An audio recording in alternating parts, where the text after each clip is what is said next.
Hi, everybody. I hope you're having a fantastic day. Hey, copyright it. Don's family vacation.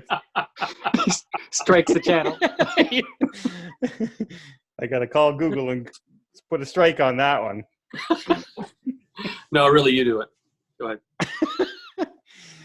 Yeah. Hi, everybody. Welcome back to Critical Mass. We are all over the place again. Paul's up in space. Mark's, well, he's in some spaceship again. And I just have the beautiful northern lights behind me. Ooh, Well, we just want to talk about The Mandalorian was one of our favorite series that came out. That, because considering I thought Star Wars was dead to me. I didn't want nothing to do with Star Wars anymore. The Mandalorian came out and rekindled that flame that I originally had for the original series. And now they've hired some new characters and new cast members for season 2. And we're going to talk about it. I have thoughts, not all good. Coming up right after this.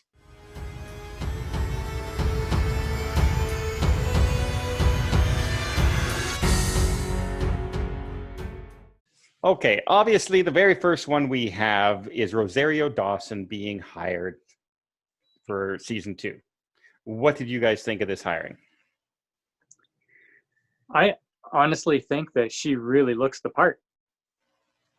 Okay. So the only thing I know her from is she was the crossover character for like Daredevil and Luke Cage and Jessica Jones. She was in all 3 of them, and she'd show up here and there. She was the linchpin. And I said, she was okay as an actress. Like, I didn't mind her. But when I saw a picture beside an animated representation of Osaka Tano, I thought she looked exactly like the character. She looks the part. I'm not entirely convinced she can play the part. She has been an action star before. She's been in Tom Cruise's Mission Impossible series. Yeah. Was she in that? Yeah. Not in the Fallout movie, but she was in the one where he climbs a tower there. I think it's Ghost Protocol. Mm-hmm. And that.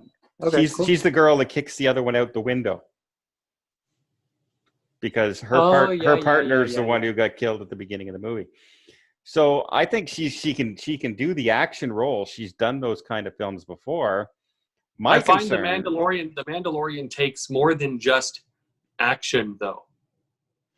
True, but she is a qualified actor. She's very good. She's been in the Rent. She's been in lots of things. She has a great singing voice. She's very multi-talented.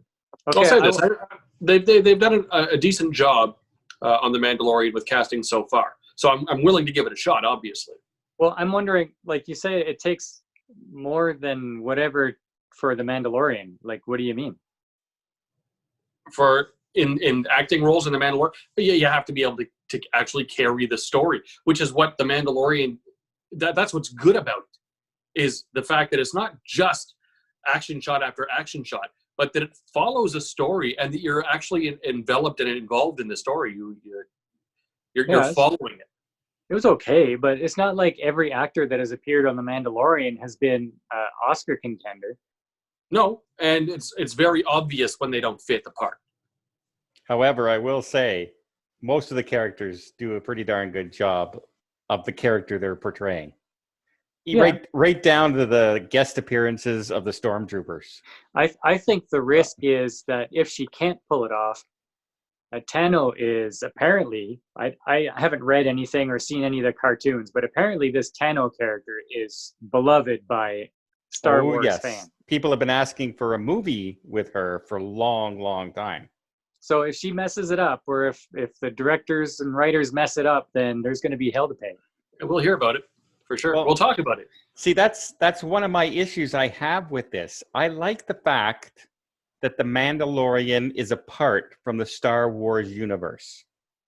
It takes place in the universe, but there's a baby Yoda. Well, is it Yoda? We don't know. It's a baby Yoda. It's just... Well, we do know that it's not. Well, that's what I mean. But people called it baby Yoda, right? Is that Yoda when he's young? And it's not. But it's away from the universe of Star Wars, and they're not bringing in Palpatine, and they're not bringing in, those characters are off screen somewhere. And now you have a beloved Star Wars character that people have been wanting movies for appearing in the TV series.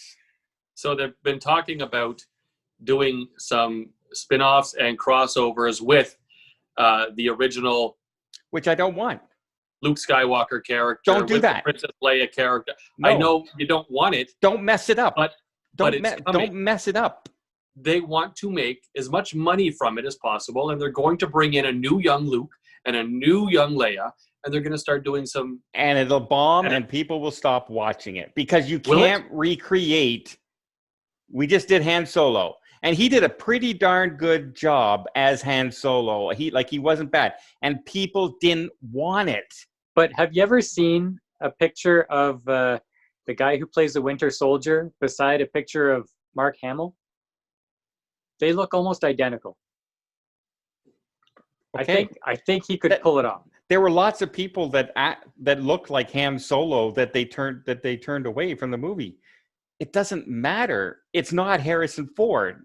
No, but it has to be under the right leadership, and I think Favreau's might be that leadership that can pull it off. I personally don't think it's going to make a difference. I think once you introduce a character that people know and expect to behave this way and interact with people this way, the second you do anything that doesn't fit that character, you're ruining the show, and the show will bomb immediately. And that's all people will talk about: how you goofed it up, how you changed it, how you tried to throw messages in. I think all that stuff. I think based on your past videos, you have a lot of trust in Favreau. I do.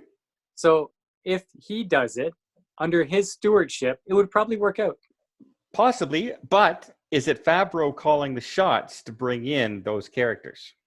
Yeah, because they completely deleted Kathleen Kennedy from the process. Well, we'll see. It doesn't mean it's still not having influence in there. You know what I don't like about this? I don't mind that she was cast as Osaka Tano. I don't mind it. I don't want to know about it because I didn't know anything about The Mandalorian, what was going to happen. And every episode was a mystery, Yeah, that was nice. Oh, what's going to happen now? Who's going to be in it? What are they going to do? Now, I know that Asako Tano is going to be in it, and I know that this person's going to play that person. And now I'm hearing about all this drama outside of the show that is going to influence how I feel watching the show because I know this drama is happening. Yeah. And the reason you didn't hear about it before this is because the Star Wars movies were not doing great, and the fandom hated them, and there was lots of arguing over it. And then they came out with The Mandalorian. It became this big success that they weren't quite expecting it to be as popular as it was. And now they want to capitalize on it because they have nothing else. There is no other Star Wars out there right now. I subscribed to the Disney streaming specifically for this show, and I haven't, honestly, since the show ended, haven't watched Disney Plus since. No. It's the only reason I have it, and I'm going to keep it just so that I have it when Mandalorian comes back. Yeah. I see they're trying to capitalize on it as much as they can. And I can see them doing that because they really have nothing to inspire the Star Wars, any other stories. They've canceled all the other movies right now. And the last thing that they brought out was Kathleen Kennedy and Marvel working on a script together. Who cares? But I don't want to know about what's happening inside the show. No. Like, talk about The Mandalorian, how big a hit it was, but don't tell me about things to expect. Well, they're hoping that this brings in even more people, and it's going to probably actually have the opposite effect. Because once you tell, especially now that they're bringing in an established character with canon, can you imagine if they bring in a character with canon and they go against something from canon right off the bat? Well, I thought they were doing that with Boba Fett. That's all people will talk about. Well, did you also hear that there are rumors that they've already cast Brie Larson as a character in The Mandalorian? I know she wanted to be in it, and I know possibly the reasoning behind it is because they have this big contract with her, with Disney, and they have to put her in something. because nobody is looking to see Captain Marvel 2. But they've signed this contract with her that if they don't put her in something, they're just spent money for no reason. So what they're going to do is they're going to put it in their flagship show. Yep. And get all the outrage from the people who hate her. And that's going to cause all this outside drama that's going to make me not want to watch it. Or they're going to try to use it to turn her reputation around.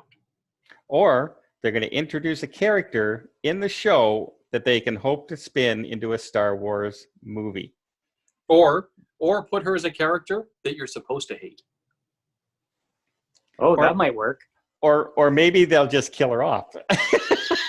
She'll be like a stormtrooper, like they did in the first episode.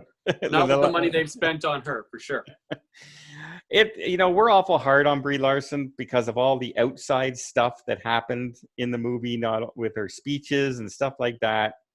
A lot of it was brought to attention by trolls and hater channels that were looking for clicks.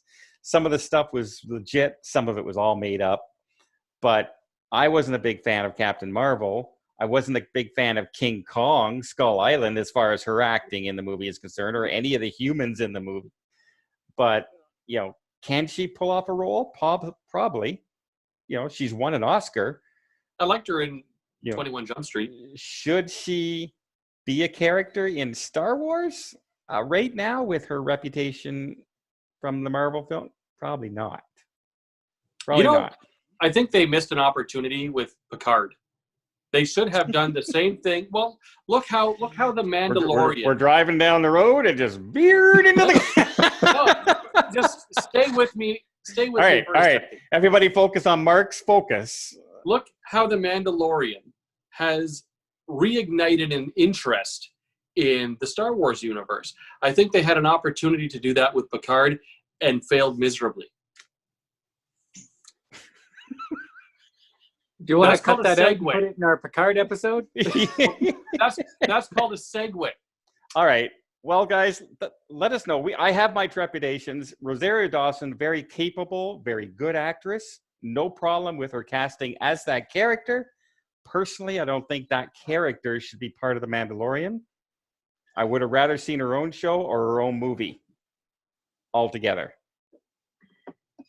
Mark thinks it's a missed opportunity for Picard. I do.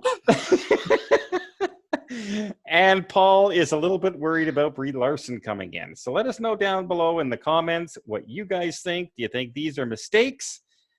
I hope not, because The Mandalorian is one of the few shows I enjoyed watching all year. And I hope they don't ruin it in season 2, trying to capitalize on their fame. Let us know in the comments. Why not check out some more of our other content down below? And until next time, when we talk about Picard, why not hit the like button, hit the subscribe button, and we'll see you later on the channel.